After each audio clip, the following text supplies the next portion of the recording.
Several countries around the world are now experiencing fresh outbreaks after a long period with little or no transmission. These countries are a cautionary tale for those that are now seeing a downward trend in cases.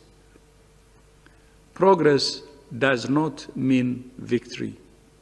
The fact remains that most people remain susceptible to this virus.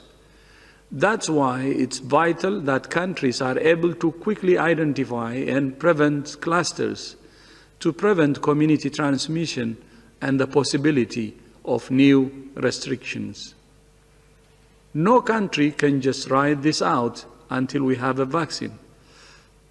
A vaccine will be a vital tool, and we hope that we will have one as soon as possible. But there is no guarantee that we will.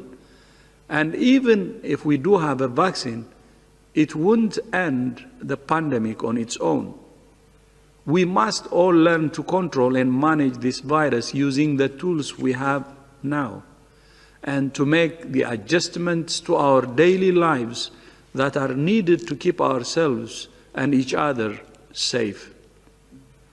So-called lockdowns enabled many countries to suppress transmission and take the pressure off their health systems. But lockdowns are not a long-term solution for any country. We do not need to choose between lives and livelihoods, or between health and the economy. That's a false choice. On the contrary, the pandemic is a reminder that health and the economy are inseparable. WHO is committed to working with all countries to move into a new stage of opening their economies, societies, schools, and businesses safely. To do that, every single person must be involved. Every single person can make a difference.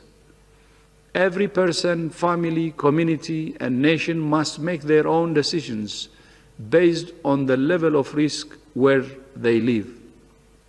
That means every person and family has a responsibility to know the level of transmission locally and to understand what they can do to protect themselves and others. At the same time, we cannot go back to the way things were. Throughout history, outbreaks and pandemics have changed economies and societies. This one will be no different. In particular, the pandemic has given new impetus to the need to accelerate efforts to respond to climate change.